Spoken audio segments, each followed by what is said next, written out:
जय श्री कृष्णा जी। राधे राधे।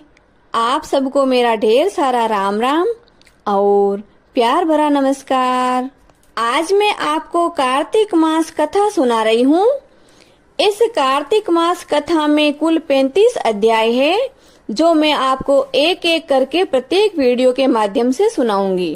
सनातन धर्म में प्रतिवर्ष आने वाले सभी महीनों का अपना अपना विशेष महत्व है, लेकिन कार्तिक माह भगवान श्री हरि को सर्वाधिक प्रिय महीना है। विष्णु पुराण के अनुसार कार्तिक मास में भगवान श्री हरि यानी भगवान विष्णु अपनी योग निद्रा से जागते हैं। इस दौरान जगत के पालनहार भगवान विष्णु की पूजा अर्चना का विशेष महत्व है। ऐसा माना जाता है कि इस महीने में दान पुण्य और पूजा अर्चना करने से जीवन में खुशियों का वास होता है, साथ ही अक्षय फलों की प्राप्ति होती है।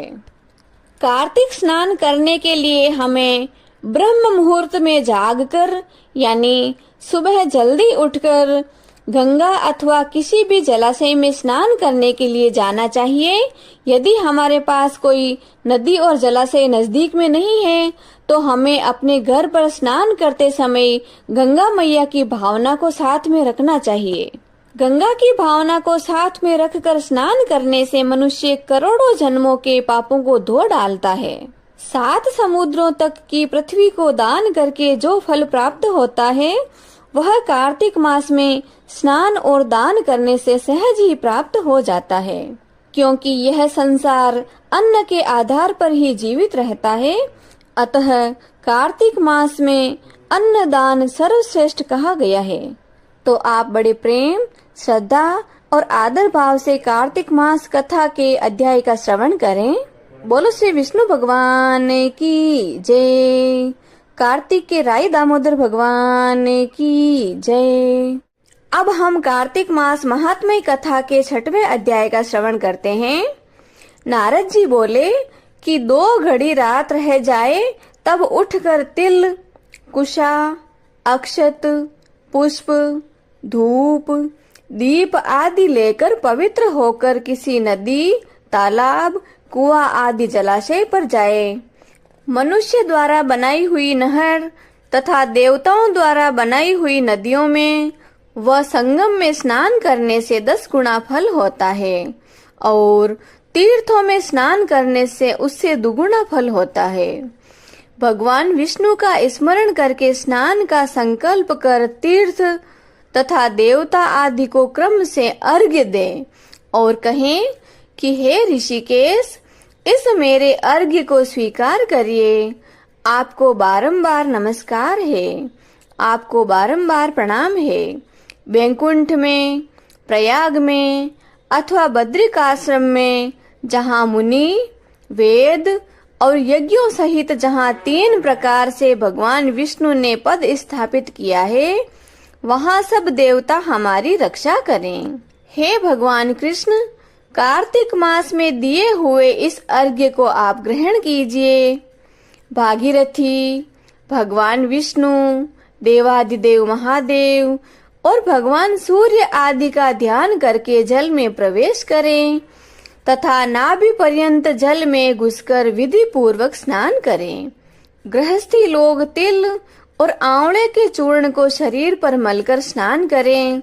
विधवा स्त्री और सन्यासी गण तुलसी की जड़ की मिट्टी लगाकर स्नान करें, परंतु सप्तमी, अमावस्या, द्वितीया और त्रयोदशी इन तिथियों में आंवला और तिल न लगावें। स्नान के समय मंत्र भक्ति भावना ऐसी रखें कि जिन प्रभु ने देवताओं के कार्य के निमित्त रूप धारण किया था, वे कृपा करके मुझे पवित्र करें। भगवान विष्णु की आज्ञा से इंद्र सहित सब देवता कार्तिक के व्रत करने वाले की रक्षा करें। व्रती मनुष्य इस प्रकार स्नान करके हाथ में पवित्री धारण कर देव, ऋषि और पितरों का तर्पण करें। कार्तिक के महीने में तर्पण में जितने तिल होते हैं उतने वर्ष तक हमारे पितर स्वर्ग में वास करते हैं तदंतर जल में से निकलकर पवित्र वस्त्र धारण कर प्रातः काल के कर्मों को समाप्त कर भगवान श्री हरि विष्णु का अर्चन और पूजन करें। तीर्थ और देवताओं का स्मरण करके भक्ति पूर्वक गंध, पुष्प और फलों से अर्घ्य प्रदान करें। तीर्थ और देवताओं का स्मरण करके भक्ति पूर्वक गंध, पुष्प और फूलों से अर्घ्य प्रदान करें तथा वेद पाठी ब्राह्मणों का पूजन करें।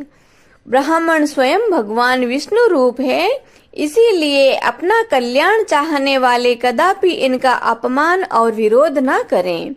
फिर भगवान श्री हरि की प्यारी लाडली तुलसी जी की पूजा कर उनको परिक्रमा दें, नमस्कार करें और बारंबार दंडवत करके कहें कि देवताओं ने प्रथम तुम्हें बनाया है और मुनियों ने पूजा है, सो हे तुलसी मैया आप मेरे पापों का हरण करो। भक्ति पूर्वक पूर्वाक्त विधियों को करने वाला मनुष्य नारायण की सालोक्यता को प्राप्त करता है। रोग और शातकों का नाश करने वाला, उत्तम बुद्धि और पुत्र तथा धन एवं मुक्ति देने वाला भगवान विष्णु के प्यारे कार्तिक के व्रतों के सिवाय दूसरे व्रत इतने उत्तम नहीं हैं। इति श्री कार्तिक मास महात्म्य कथा का 6वां अध्याय संपूर्णम। बोलो श्री विष्णु भगवान की जय। श्री कार्तिक मास महात्म्य कथा की जय। कार्तिक के राय दामोदर भगवान की जय। अब हम जगत के पालनहार प्रभु की आरती करते हैं। हरिओम। शांताकारं भुजंगशयनं पद्मनाभं सुरेशं विश्वाधारं गगनसदृशं मेघवर्णं शुभांगं लक्ष्मीकान्तं कमलनयनं योगिभिर्ध्यानगम्यं वन्दे विष्णु भवभयहरं सर्वलोकैकनाथम्। ओम जय जगदीश हरे स्वामी, जय जगदीश हरे।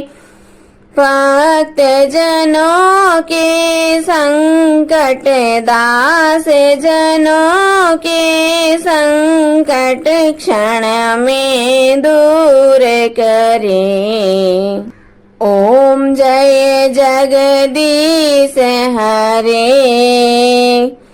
जो ध्यावे फल पावे, दुख बिन से मन का। ओ प्रभु दुख बिन से मन का। सुख संपत्ति घरे आवे, सुख संपत्ति घरे आवे, कष्ट मिटे तन का। ओम जय जगदीश हरे। मात पिता तुम मेरे शरण गहूँ किसे की। ओ स्वामी शरण गहूँ किसे की। तुम बिन और न दूजा, आप बिन और न दूजा। मैं आस करूं जिसे की। ओम जय जगदीश हरे। तुम पूर्ण परमात्मा, तुम अंतर्यामी। ओ प्रभु तुम अंतर्यामी।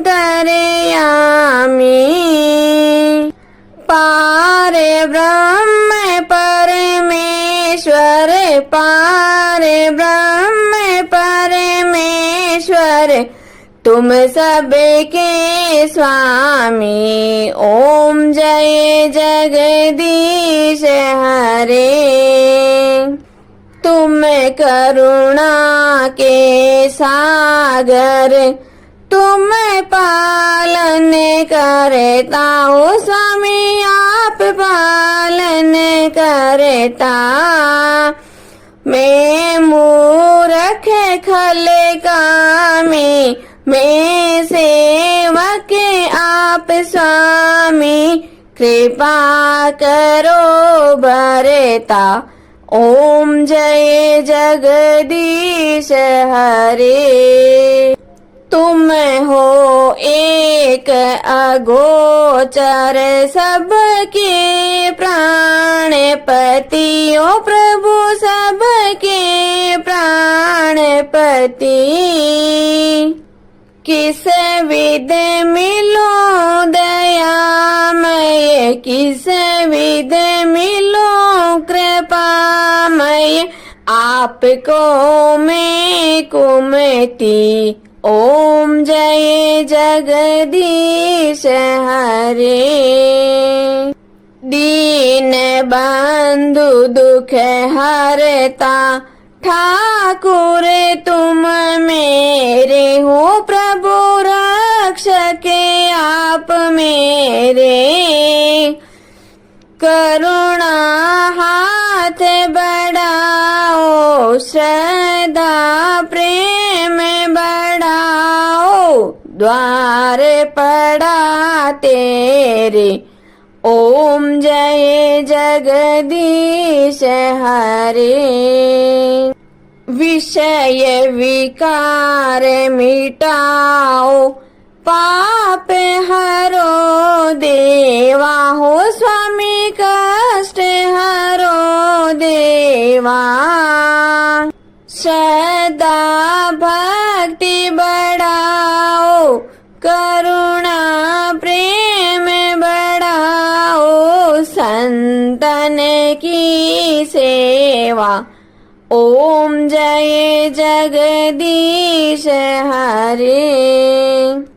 तन मन धन सब कुछ है तेरा हो, स्वामी सब कुछ है तेरा। तेरा तुझको अर्पण, आपका आपको अर्पण, क्या लागे मेरा, ओम जय जगदीश हरे। श्री जगदीश स्वामी जी की आरती, जो कोई नर नारी गावे, हो जारा पाप परा जावे, जारे घर लक्ष्मी जी आवे, हो जारे नव निधे होई जावे, हो जारा दुख दारिद्र जावे, हो जारे सुख संपत्ति आवे, होवे तो भक्ति मुक्ति पावे। कहत शिवानंद स्वामी, रटते भोलानंद स्वामी, मनवांचित फल पावे, ओम जय जगदीश हरे।